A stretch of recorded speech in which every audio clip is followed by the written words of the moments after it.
Welcome to the Counselling Tutor Podcast, the must-listen-to podcast for students of counselling and psychotherapy. Here are your hosts, Rory Lees-Oakes and Ken Kelly. Hello and welcome to episode 34 of the Counselling Tutor Podcast with me, Rory Lees-Oakes, and with me is my good friend and fellow traveller on the information superhighway, Mr. Ken Kelly. How are you doing, Ken? I am exceptionally well today, Rory. It's a bit of a sunny day, midwinter in the UK at the moment, at the time we're making this, but it's a bit of a sunny day, and it's kind of the sun coming through what has been grey up until now kind of makes everything feel a little lighter. It does, Ken, and I'm reminded, at least here in the UK, that every day now is getting lighter, and that always cheers me up. It's a couple of seconds goes on every day. We have a little bit more light every day, and it certainly enhances my mental well-being. I like seeing the sun and how it kind of glistens in the trees. So, yeah, heading towards Easter in the UK, the gateway to summer, Ken. Love it. Which is warm rain in the UK nowadays. And I guess if you're listening to this in the southern hemisphere, you'll be heading towards winter. And I wonder how that changes. And it's interesting. It's all about frame of reference, isn't it? And the other day, I'm on a course at the moment, a CPD course for my practice related to counselling. And I was speaking about frame of reference to a colleague on the course, and we were talking about a sandwich, Rory, and how you go in and you look at the sandwiches because it's lunchtime and you're really hungry, the tummy is rumbling, and when you need to choose which size of sandwich you want to have, the larger one from your frame of reference for this hunger within looks like the best choice. And as you get near the end of this big sandwich and you're throwing a bit away, you look with a different frame of reference, which is, I actually could have gone for the smaller one and I would have been okay. Well, that's the difference between your frame of reference and mine. That never happens in my frame of reference. I'm a couple of sandwiches eaten. We've got a great episode for you today. We're going to be speaking, first off, about something that you may find useful. It's maybe something that will be out of your frame of reference, out of your thought, out of your awareness, but really important if it ever comes in, and that is the loss of data. So you're busy studying, you have all of your notes all neatly stored on your computer, and your computer crashes. What do you do? Because that's an absolute nightmare. We're going to be looking at that together. And then Theory with Rory today. Really interesting. Bringing the theory of Margaret Warner, speaking about fragile process, Rory. Yeah, it's really, really interesting. And we're going to be talking about person-centered therapy and working with people with active psychosis. And we're going to be talking about the work of this pioneering therapist who's really pushed the envelope of person-centered therapy along the road. And she's called Margaret Warner. She's Dr. Margaret Warner, and she is based at the Chicago Counselling Center and in the Illinois School of Psychology, which is not far down the road from the West Park man, Mr. Rogers. So it's amazing, isn't it, how ideas flourish in the places that they start. A bit like seeds, really, landing a little bit away from trees and growing in the same area. So we're going to look at fragile process, Margaret Warner, and a new development in person-centered therapy. So if you're doing an assignment on the newer developments in person-centered therapy, this really isn't one to miss. And I've got a handout, Ken, for this. So if you go to episode 34 at www.counsellingtutor.com, there's two L's in counselling. We spell it the British way or the UK way. You go to episode 34, and in the show notes, there's a handout which gives you an overview of fragile process that you'll be able to use for your notes when you're doing your developments in person-centered therapy. All good stuff, Ken. Looking forward to that one. And then we're going to end off speaking about, I guess, what we consider to be the cornerstone of a therapeutic relationship, and that is confidentiality. And as counsellors, as psychotherapists, we train, we learn about confidentiality, we learn where we have to break confidentiality, when we are mandated to by our ethical framework, by the law.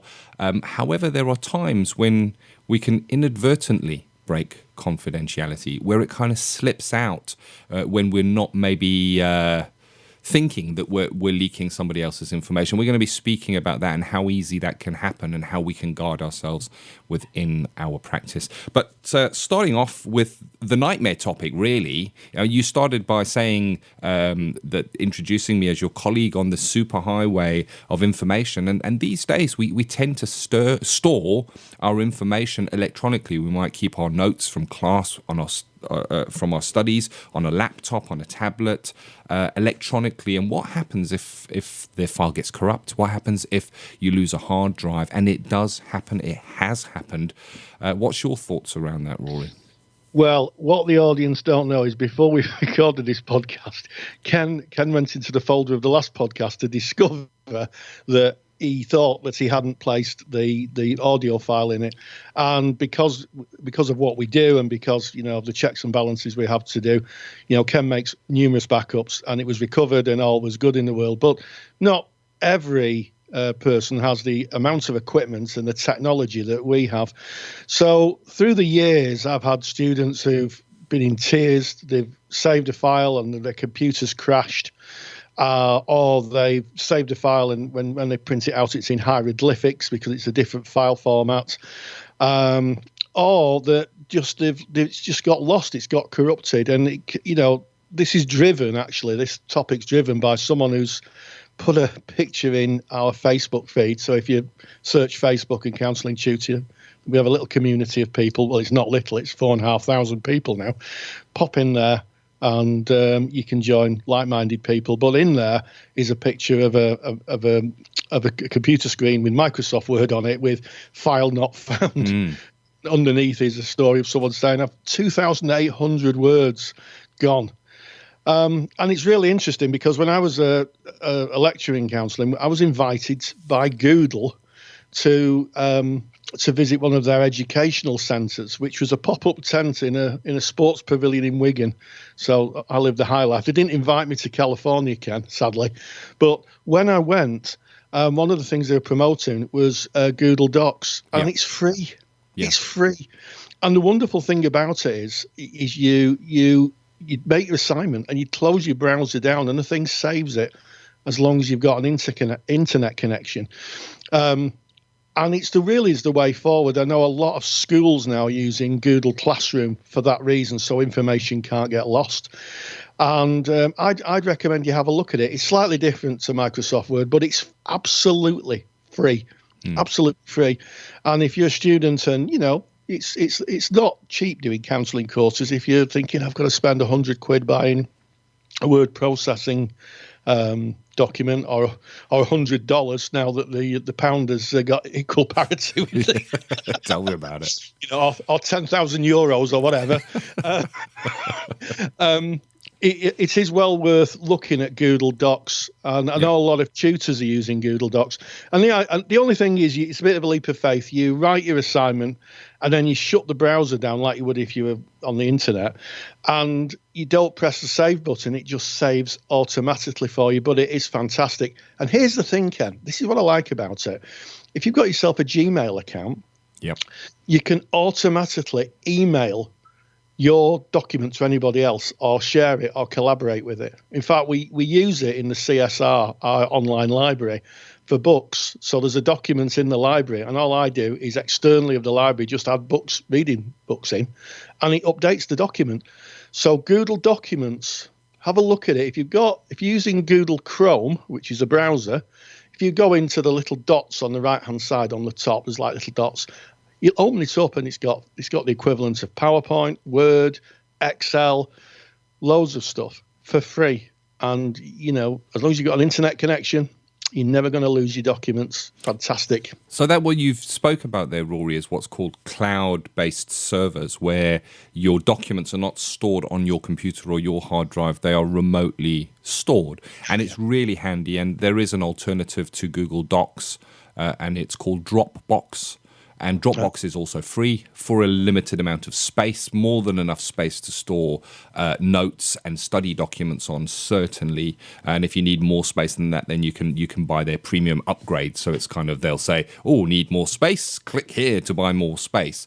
But that is also a cloud-based server. So your documents, as you work on them, are in real time, are updated onto a cloud server.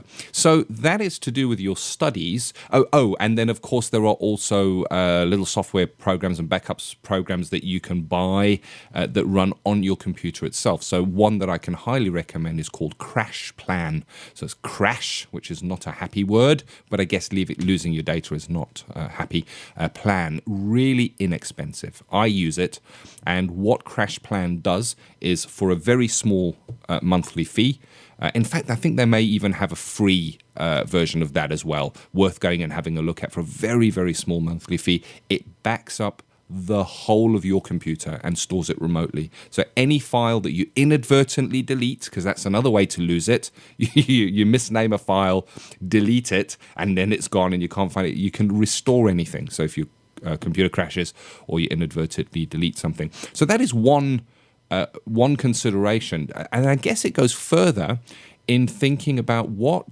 about when you are in practice? What about when you are in placement and you are dealing with client notes? How are you storing those and how are you protecting those notes? Because we're called by the BACP ethical framework to hold notes for at least 5 years.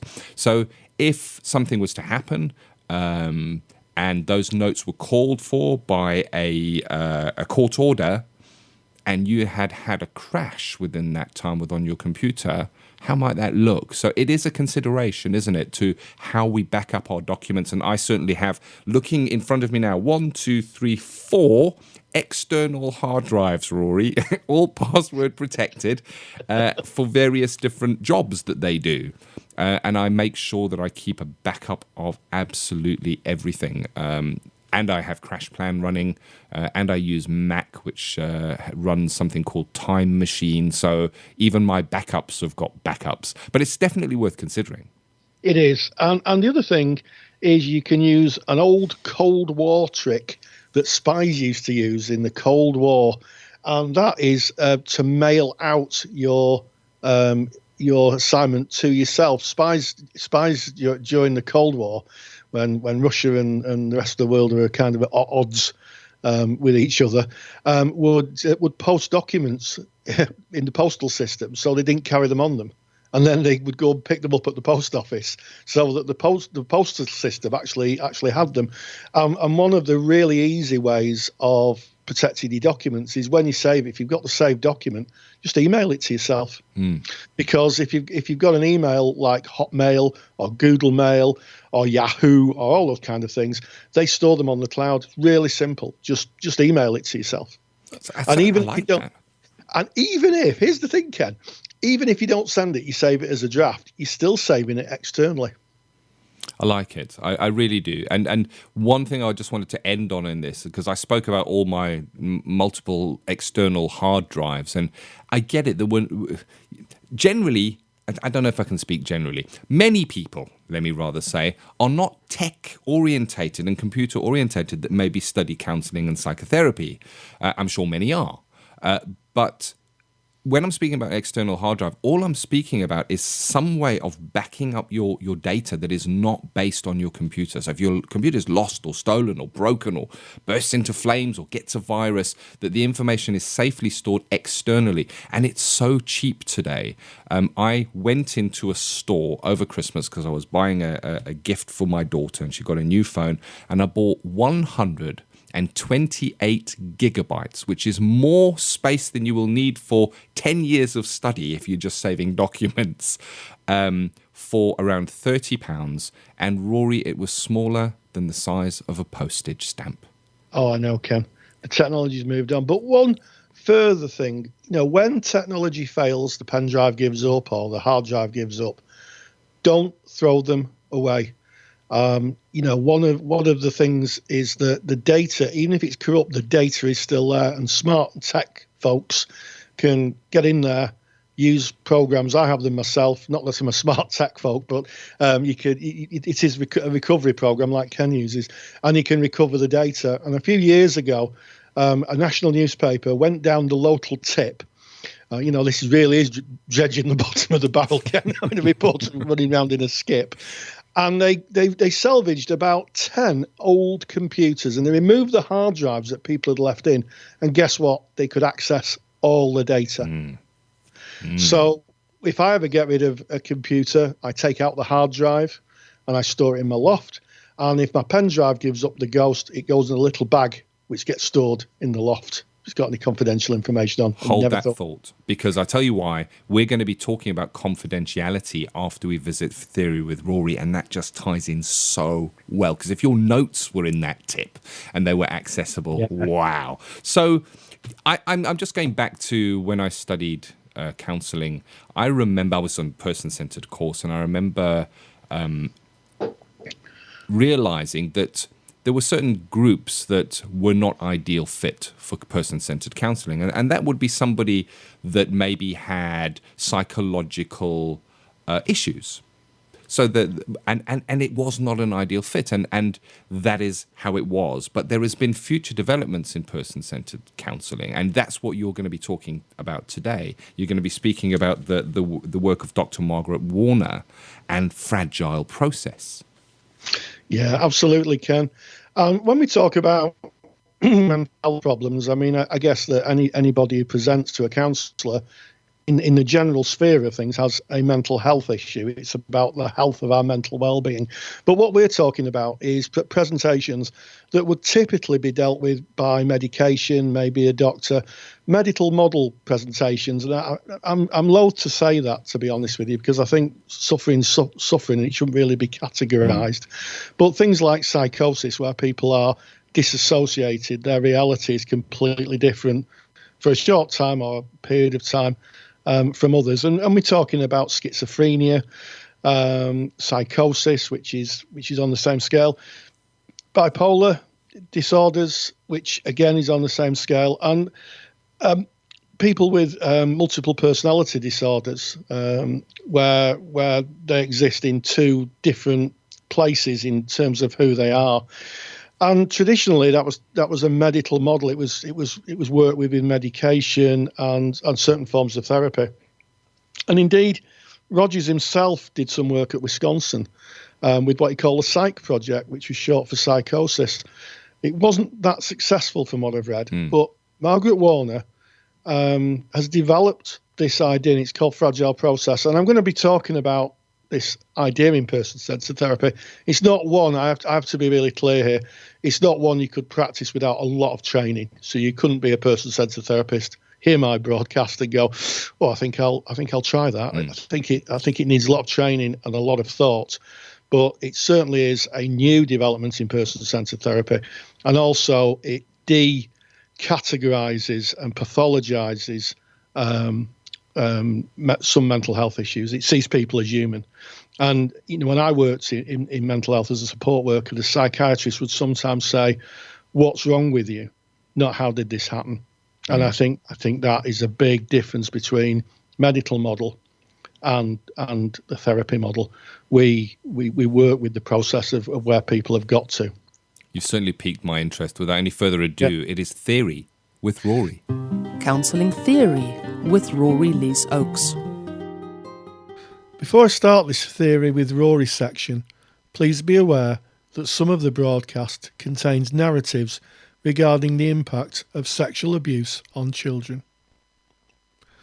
To understand the term fragile process, we need to explore the causes of it.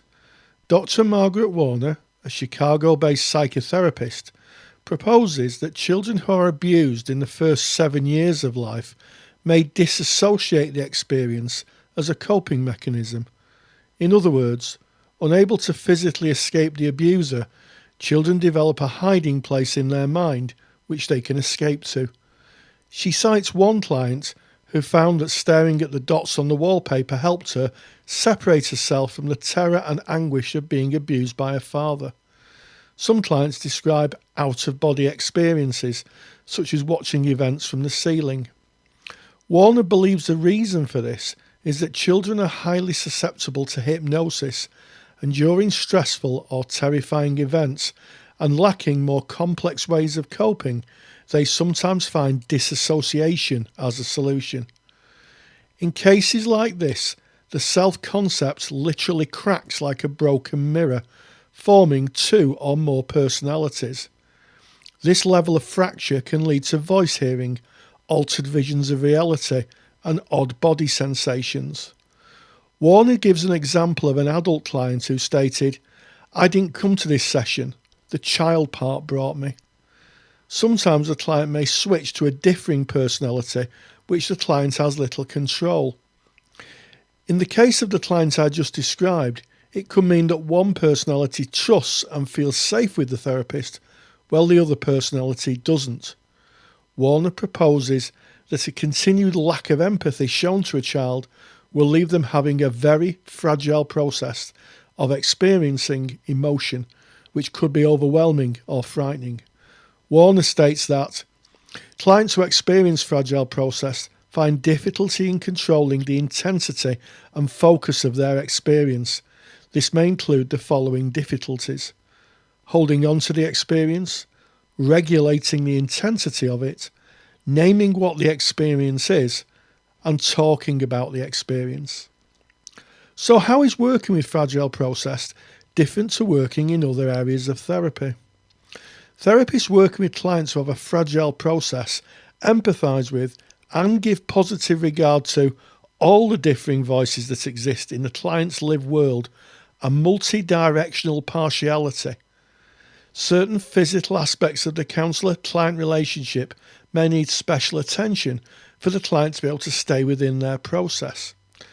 Knowing that the sessions will take place at the same time of day and week and that the session will start in the same way. Also, the physical arrangements in the room, such as placements of chairs and tables, often reassures the client.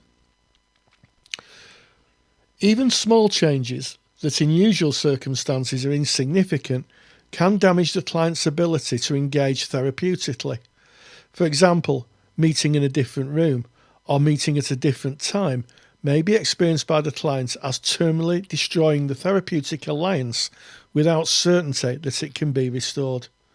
On the other hand, clients who experience fragile process often feel the need to have considerable control over the arrangements of the session. Being able to adjust the length of sessions, have sessions at certain times of day, or arrange the room in a way that feels comfortable may allow a client to connect with processes that would be otherwise inaccessible. The therapist needs to be attentive and thoughtful that the client may not have the words to describe their experiences and should provide the space for the client to use their own words. Sometimes clients who feel misunderstood by the therapist may become angry or give up searching for the right words. With time and a thoughtful, attentive therapist, the client may be able to integrate the disassociative parts of their personality and become whole again, or in the words of Carl Rogers, the organismic whole.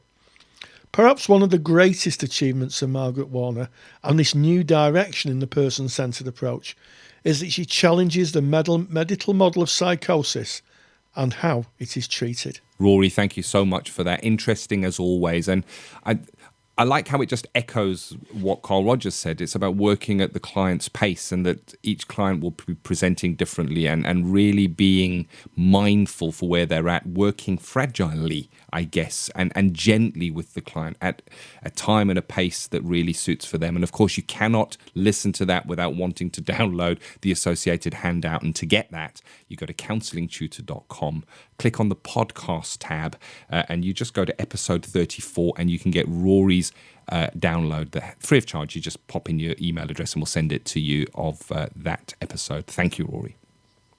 Yeah, and that brings us on, doesn't it, to a perennial topic in counselling and psychotherapy, which is confidentiality, Ken. Yeah. And how easy it is to break it. Do you want me to share my birdseed story? I do. Okay. I do. Right. I want to hear the birdseed story. Okay. Well, picture this. Rory had ventured out of counselling towers and he'd gone to buy some birdseed for his bird box. And, well, I don't know, I'm talking about myself in the third person. I went to I went to buy some birdseed, and I went to a well-known hardware store in the UK, which sells absolutely everything. And I was in the queue with a bag of birdseed, and next to me was my wife who'd bought some bits and bobs. And I looked, and in front of me was my client, who was also shopping at this. And my client turned to me and said, "How are you?" And I said, "Oh, very well, thank you." And because and this is the important thing, we'd contracted for what would happen if we met each other, out and about, because at that time I counselled in my local town where I live, so I would bump into clients. So that was in our contract. So I said, "Oh, how are you doing?" Yeah. And it was a very brief conversation. She bought what she would bought. I bought the birdseed. And when we got outside, my wife said to me, "Who was that?" Yeah. And I was immediately in an ethical dilemma. Unfortunately, I'd sat. My wife and myself had sat down when I started training, and I'd done the module on confidentiality. And I said, there are some parts of my life that I won't be able to talk to you about, and that's my practice. And that's because that kind of goes with the territory of being a therapist. And we talked that through. And luckily, my wife just said, she looked at me. I was very uncomfortable at this point. And my wife said to me, "I better not ask, had I?" And I said, "No." And that was it. Yeah. And off we went. Now, I'm sure that my wife garnered the knowledge that this woman was my client. But, what do you do in a situation like that? I made the best of what was a difficult call, really. But it does bring us to the idea that sometimes holding confidentiality may not be as easy as we think it is. I wonder what your thoughts are on that, Ken. Yeah, I hear you. And I guess what you did within that situation was the best that you possibly could. Yep. And you had, and this was what was really important for me, I actually wrote it down as you said it, you had contracted with your client as to how you would act if outside of the therapy room. And that's something to keep in mind. If you're on placement, have you covered this with your clients? What happens if they see you in a shop? Now, I do similarly with my clients. I contract with them and I say, if I was to see you out and about, and what I say is, I will never approach you. I will never say hello to you. I will never acknowledge you unless you say hi to me. If you say hi to me, because they have the choice to say hi to you, I wouldn't want to appear to be rude. But if I saw someone that was my client out and about and hadn't contracted this, or maybe they were working in a shop and I went in to buy something, how might I deal with that? So contracting is really, really important here. And we're speaking about inadvertently dropping confidentiality or breaking confidentiality, not on purpose. And of course, it's a bedrock of counselling, of psychotherapy. It's there because it has to be there so the client can feel safe. But it's really easy for that to drop. An example of that is if you're working within a counselling room and it's a particularly hot day and you maybe open the window. Can what you're saying in that room be heard? Downstairs, next door, in a different room?